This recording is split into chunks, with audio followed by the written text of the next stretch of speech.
नमस्कार, मैं रत्नेश कुमार, आप देख रहे हैं लाइव इंडिया हर पल। आज हम बात करेंगे कोल्हान विधानसभा की 14 सीटों पर। बता दें आपको कि 2019 में विधानसभा चुनाव हुआ था तो कोल्हान की एक भी सीट जो है वो भाजपा के खाते में नहीं गई थी। भाजपा का जो है कोल्हान में इस बार 2019 के विधानसभा चुनाव में खाता नहीं खुला था, लेकिन उस समय कोल्हान के टाइगर चंपई सोरेन जो थे वो उस समय झारखंड मुक्ति मोर्चा में थे। लेकिन इस बार जो है कोल्हान का टाइगर जो है कौन होगा रियल टाइगर, वहां से कौन बनकर निकलेगा। आपको बता दें कि जयराम महतो की पार्टी जो अकेले अपने दम पर 73 विधानसभा सीटों पर चुनाव लड़ रही है। जयराम महतो कोल्हान के टाइगर बनेंगे या फिर झारखंड मुक्ति मोर्चा के कार्यकारी अध्यक्ष महागठबंधन को अकेले संभाले हुए हेमंत सोरेन बनेंगे, या फिर कोल्हान के टाइगर के नाम से जाने जाने वाले चंपई सोरेन जो है वो कोल्हान के टाइगर के रूप में फिर से एक बार दहाड़ेंगे। मेरे साथ कोल्हान की 14 सीट पर चर्चा करने के लिए हमारे वरिष्ठ सहयोगी रेखा मिश्रा है। हम इनसे ही जानें कि इस बार कोल्हान में कौन टाइगर जो है दहाड़ मारेगा। इस बार कोल्हान में रेखा, इस बार कौन टाइगर जो है दहाड़ मारेंगे अपना? देखिए, जो भी टाइगर है सबने दहाड़ लगा दी है। अब उस दहाड़ के परिणाम का सभी को इंतजार है। लेकिन कोल्हान का टाइगर चंपई सोरेन को कहा जाता है। लेकिन क्या चंपई सोरेन कोल्हान के टाइगर के तौर पर इस बार अपनी साख को बचाने में कामयाब हो पाएंगे? सवाल हमारा यही है, क्योंकि कई नाम है और कई नाम है। जो सबसे पहला नाम है वो चंपई सोरेन का है और सवाल यही है कि क्या चंपई सोरेन असली टाइगर है, क्योंकि चंपई सोरेन के साथ हेमंत सोरेन है और एक तीसरा नाम जो सभी के जेहन में है वो जयराम महतो है। कहीं ऐसा तो नहीं कि जो एग्जिट पोल सभी ओर से दिखाए गए हैं उन एग्जिट पोल के बिल्कुल विपरीत नतीजे झारखंड में आएंगे? और खास करके कोल्हान में, कोल्हान के टाइगर, नए टाइगर, पुराने टाइगर तो है ही चंपई, लेकिन जो नया टाइगर उभर के आया है वो है जयराम महतो। इसकी चर्चा इसलिए हो रही है क्योंकि कुछ कोल्हान की सीटों पर इनका दबदबा नजर आ रहा है, जिसमें ईचागढ़ है और साथ ही जुगसलाई है। जुगसलाई और ईचागढ़ की बात हम इसलिए कह रहे हैं क्योंकि जुगसलाई और ईचागढ़ में जब इनकी जनसभा हुई थी तो इनकी जनसभा में लोगों का सैलाब दिखा था। जुगसलाई से ऐसा वीडियो आया था जिसे देख करके हर नेता हैरान था। तो यानी कि सिर्फ डुमरी और बिरमो ही नहीं, कोल्हान की सीटों पर भी जयराम महतो का दबदबा है और उस दबदबा को कायम रखने के लिए उन्होंने पूरी ताकत झोंक दी थी। अब जो समीकरण और जो जानकारियां निकल के सामने आ रही है, अगर हम कोल्हान की ईचागढ़ सीट की बात करें तो एनडीए की ओर से आजसू पार्टी यहां से चुनाव लड़ रही है और झारखंड मुक्ति मोर्चा ईचागढ़ की सीट पर हमेशा मुख्य मुकाबला रत्नेश बीजेपी और जेएमएम में रहा है। लेकिन इस बार गठबंधन के तहत जो ईचागढ़ की सीट है वो आजसू के खाते में गई है और आजसू वहां से लड़ रही है और खुद जयराम महतो की पार्टी भी वहां से लड़ रही है।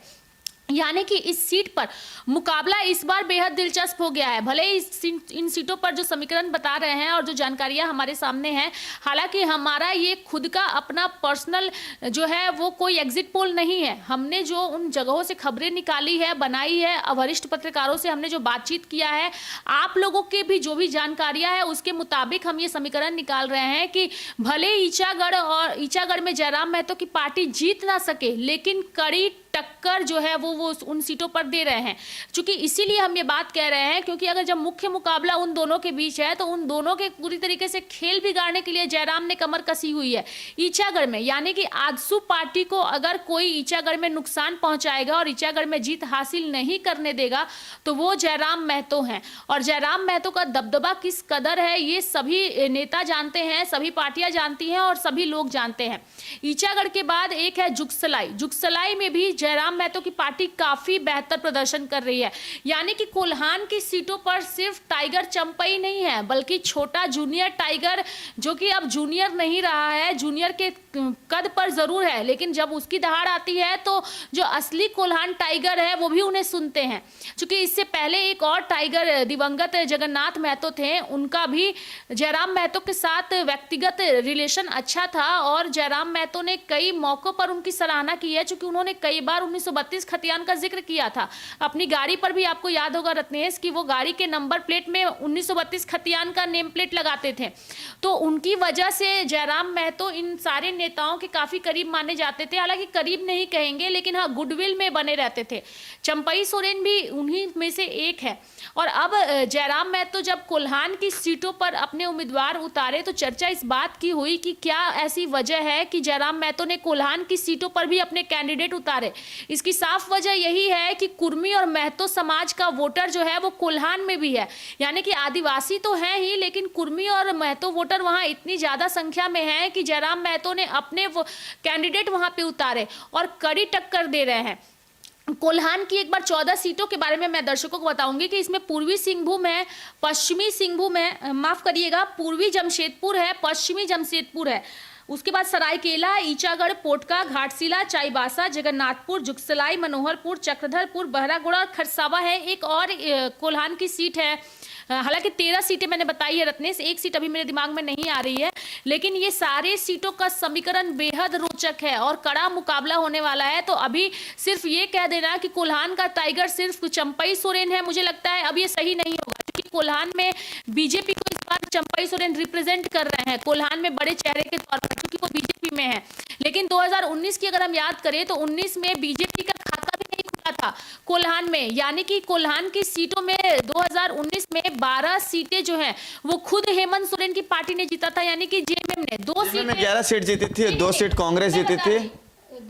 जेएमएम में 11 सीट जीती थी, 2 सीट जो है कांग्रेस जीती थी, 1 सीट निर्दलीय सरयू राय जीते थे। बिल्कुल सही कहा आपने कि 11 सीट खुद हेमंत सोरेन जीते थे, 2 सीट कांग्रेस को गई थी और 1 सीट जो है वो निर्दलीय के खाते में गई थी, यानी बीजेपी का खाता नहीं खुला था। लेकिन इस बार खाता खुलने की उम्मीद है, इसलिए उम्मीद है चूंकि गठबंधन साथ में है और खुद कोल्हान का टाइगर बीजेपी के साथ है, तो खाता तो जरूर खुलेगा। लेकिन हाँ, हेमंत सोरेन की शक्ति को भी कोल्हान में नजरअंदाज नहीं किया जा सकता, क्योंकि वो गढ़ है जेएमएम का, और जेएमएम का नेता अगर एक दल से दूसरे दल में जाता है तो जेएमएम का गढ़ कहीं से भी विचलित नहीं होता है। क्योंकि कोई नेता खुद को कहे कि मैं मेरे दम पर पार्टी है तो वो नहीं होता है, पार्टी के दम पर नेता है। और जब पार्टी दल बदलते हैं तो छवि भी थोड़ी सी धूमिल होती है और जनता का विश्वास भी थोड़ा धूमिल होता है। तो चंपई सोरेन को थोड़ी कुछ सीटों पर फायदा तो दिखेगा लेकिन नुकसान भी दिखेगा, यानी कि इस बार हम ये नहीं कहेंगे कि बीजेपी का कोल्हान में खाता नहीं खुलेगा रत्नेश, खाता तो जरूर खुलेगा इस बार, खाता खुलेगा। लेकिन आपको बता दे रेखा कि जिस तरह से नरेंद्र मोदी जो है 2019 के बाद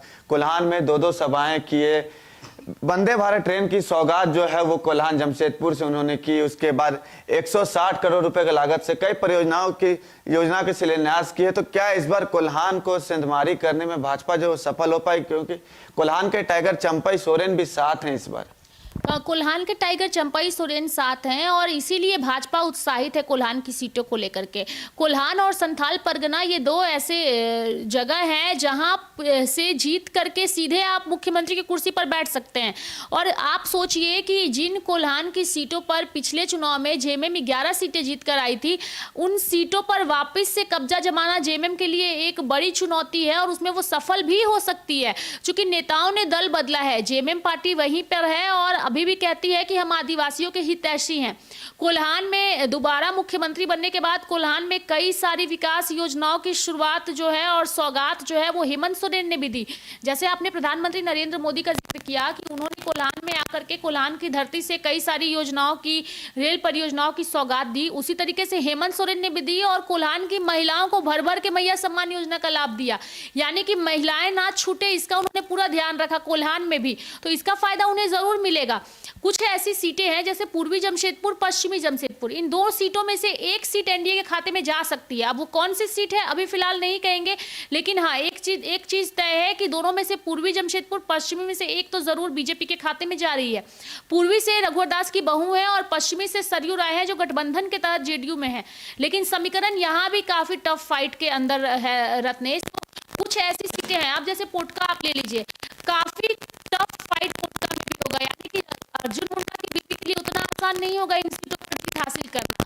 और अब जनता समझ चुकी है कि राजनीतिक दलों के नेता हैं उनके अंदर से साठगांठ से अपनी बीवी और बहू को चुनावी मैदान में उतारा गया है, इसके काफी ज्यादा मायने हैं। उड़ती उड़ती खबरें कई सारी आ रही है, खबरें ये भी अब आ रही है राजनीति में कि रघुवर दास को एक बार फिर से मौका मिल सकता है। हालांकि अभी इस पर हम कुछ भी कहेंगे नहीं, खबरें ये भी है कि अर्जुन मुंडा भी मुख्यमंत्री बनाया जा सकता है, क्योंकि बड़े आदिवासी चेहरे हैं। लेकिन अर्जुन मुंडा ने पहले ही एक बयान दे दिया था कि मैं चुनाव इसलिए नहीं लड़ रहा हूं क्योंकि अगर मैं चुनाव लड़ूंगा तो कहा जाएगा कि मैं बीजेपी का मुख्यमंत्री का चेहरा हूं, इसलिए मैंने अपने आप को खुद ही इस रेस से बाहर कर रखा है। लेकिन कोल्हान के चंपई सोरेन जो हैं, अगर बाबूलाल मरांडी की चूक होती है धनवार में या अमर भावरी की चूक होती है और कोल्हान की वजह से बीजेपी सत्ता में काबिज होती है, तो मुख्यमंत्री का चेहरा भले भाजपा ना खोले लेकिन चंपई सोरेन का रास्ता जरूर आसान हो जाएगा भाजपा के लिए और साथ ही बीजेपी के लिए।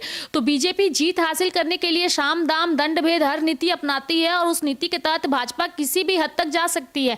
लेकिन टाइगर जयराम को नजरअंदाज नहीं किया जा सकता। भले वो जीते ना, लेकिन बिगाड़ेंगे खेल जरूर, या तो जेएमएम का या तो बीजेपी का। और ज्यादा खेल अगर किसी का वो बिगाड़ेंगे तो वो बीजेपी का ही बिगाड़ेंगे, चूंकि उनके वोटर जो है वो आजसू के वोटर है। और जब ये वोटर एक साथ मिलेंगे तो खेल ज्यादातर जाहिर सी बात है कि बीजेपी का ही खेल बिगड़ेगा और इसका फायदा जेएमएम को होगा। जिन सीटों पर जेएमएम पार्टी को ऐसा लग रहा था रत्नेश कि यहां पर जयराम महतो हमारा खेल बिगाड़ सकते हैं, उन सीटों पर सीधे तौर पर प्रत्याशियों को पार्टी में शामिल करा लिया गया, चाहे वो गांडे की सीट हो या फिर मिथिलेश ठाकुर की जो सीट है, वो सीट का नाम अभी स्पष्ट नहीं आ रहा है, वो सीट हो, तो उन सीटों पर सीधे ही पार्टी का विलय अपनी पार्टी में कर लिया, यानी कि प्रत्याशियों को ही उन्होंने विलय कर लिया।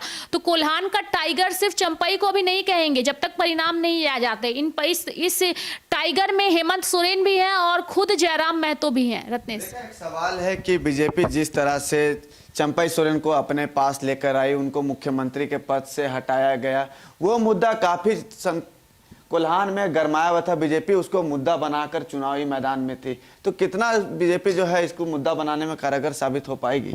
एक बार सवाल फिर से दोहराइएगा। जिस तरह से चंपई सोरेन जो है मुख्यमंत्री के पद से हटाए गए, फिर बीजेपी में वो शामिल हुए, बीजेपी उनको अपने पास लाने में सफल हुई, बीजेपी इसको भी मुद्दा बनाकर कोल्हान में चुनाव लड़ी है कि चंपई सोरेन को अपमान किया गया है जेएमएम से, उसको मुद्दा बनाकर चुनाव लड़ रही थी। अगर जनता थोड़ी समझदार होगी तो वो समझ जाएगी कि बीजेपी ने चंपई सोरेन का एक तरीके से इस्तेमाल किया है और चंपई सोरेन ने अपने आप को इस्तेमाल करने की इजाजत भी दे दी। ये मैं इसलिए कह रही हूँ क्योंकि आपको दिल्ली में याद होगा जिस वक्त केजरीवाल जेल में थे, अतिशी जो कि जल मंत्री उस वक्त थी, उन्होंने पूरा कार्यभार संभाला। जेल से रिहा, जब तक केजरीवाल जेल में थे उन्होंने इस्तीफा नहीं दिया, लेकिन जब वो जेल से बाहर आए तो उन्होंने इस्तीफा दिया और अतिशी को मुख्यमंत्री बनाया। और मुख्यमंत्री बनने वाली अतिशी ने हमेशा जनता के सामने ये स्पष्ट कहा है कि दिल्ली के असली मुख्यमंत्री केजरीवाल ही हैं, मैं इस मुख्यमंत्री की कुर्सी पर नहीं बैठूंगी, इसके बगल वाली कुर्सी पर बैठूंगी, जगह भले वही है, और जब असली मुख्यमंत्री आएंगे तो मैं छोड़ दूंगी। यानी कि उन्होंने बताया कि आज मुझे एक मौका मिला है केजरीवाल की वजह से मुख्यमंत्री बनने का, तो मैं इस चीज को निभाऊंगी। लेकिन वहीं इसके बिल्कुल विपरीत झारखंड में देखने को मिला। भले स्पष्ट तौर पर चूंकि अचानक से हेमंत सोरेन की गिरफ्तारी हो जाती है और गिरफ्तारी के बाद आनंद फानन में उन्हें यह फैसला लेना पड़ता है, क्योंकि उससे पहले जब खबरें आ रही थी तो कल्पना सोरेन को मुख्यमंत्री बनाने की बात कही जा रही थी, लेकिन कल्पना सोरेन ना तो विधायक थी ना सांसद थी, इस वजह से समीकरण सटीक नहीं बैठ पाया। उस वक्त उन्होंने चंपई सोरेन को आगे किया, इसलिए किया चूंकि पार्टी में लंबे वक्त तक उन्होंने अपनी सेवा दी थी, पार्टी को सींचा था। और जब आपको मुख्यमंत्री बनाया गया तो ये सभी को पता था कि हेमंत सोरेन ने उन्हें मुख्यमंत्री इसलिए बनाया है ताकि जब वो लौट कर आए तो वापस अपने मुख्यमंत्री की कुर्सी को पा सके। मुझे लगता है चंपई सोरेन भी इस बात को जानते थे। हालांकि गलती हेमंत सोरेन से भी हुई कि 2 महीना पहले ही उन्होंने अपने आप को वापस से मुख्यमंत्री बनाया और चंपई सोरेन से ले लिया, लेकिन चंपई सोरेन को यह भी सोचना चाहिए था कि उनके ऊपर, यानी कि उनका पूरा जीवन एक पूर्व मुख्यमंत्री के तौर पर वो कहे जाएंगे, पूर्व मंत्री या सांसद या विधायक नहीं, पूर्व मुख्यमंत्री राज्य के। ये किसकी बदौलत? अगर किसी नेता के पीछे ये टैग लगता है कि वो राज्य का पूर्व मुख्यमंत्री है तो ये सिर्फ और सिर्फ जेएमएम की वजह से, हेमंत सोरेन की वजह से। और आज उन्होंने ये कहा कि उन्हें अपमानित किया गया, उन्हें ये किया गया। आज उनके लिए घुसपैठ का मुद्दा भी नजर आता है, मुख्यमंत्री रहते हुए घुसपैठ पे उन्होंने कुछ नहीं बोला, बीजेपी को आड़े हाथों लिया। तो जनता बेवकूफ नहीं है, जनता को बार बार बेवकूफ अगर ये नेता समझते हैं और बनाते हैं तो अब इन्हें अपनी आंखें खोल लेनी चाहिए। और कल जब नतीजे आएंगे तो मुझे लगता है वो नतीजे बेहद चौंकाने वाले होंगे, चूंकि सत्ता में अभी फिलहाल एग्जिट पोल के मुताबिक कोई पार्टी बनने नहीं जा रही है, चूंकि अलग अलग तालमेल है। कोई कहता है एनडीए आएगी, कोई कहता है बीजेपी आएगी। मैं तो कहती हूँ लाइव इंडिया के माध्यम से कि इस बार का जो झारखंड का चुनाव है वो सही मायने में इतिहास में दर्ज होगा।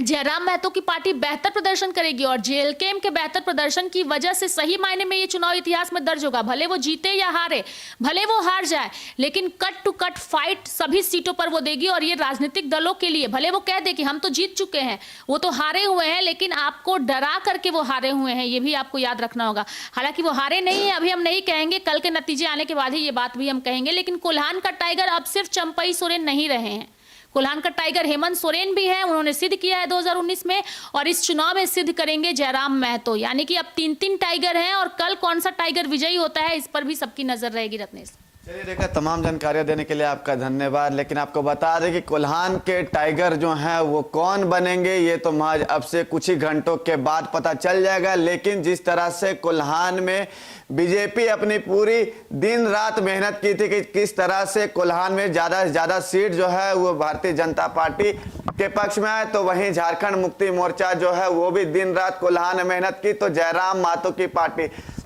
हालांकि जयराम महतो की पार्टी जो है ईचागढ़ और एक सीट में जो है वो कहीं ना कहीं कांटे की टक्कर देती हुई दिख रही है। लेकिन उसके लिए आपको इंतजार करना हो कि कोल्हान का टाइगर जो है वो सही में रियल टाइगर कोल्हान का कौन होता है। उसके लिए फिर से हम आपको बता रहे हैं कि अब से कुछ ही घंटों का वक्त रह गया है जब पता ये चल जाए कोल्हान का टाइगर कौन होगा। लेकिन कोल्हान में जिस तरह से सभी पार्टियां ने मेहनत की है उसका परिणाम जो है वो देखने वाली होगी, और परिणाम जो है महज अब कुछ ही घंटों के बाद आ जाएगा। और देखना हो कि क्या भारतीय जनता पार्टी वहां पर खाता खोलने में सफल हो पाती है, या फिर महागठबंधन जो है अपना सीट बचाने में सफल हो पाता है, या फिर नई पार्टी जो अभी झारखंड में उभर कर सामने आई है जयराम महतो की पार्टी, क्या वो अपना अच्छा प्रदर्शन कोल्हान में कर पाती है या नहीं।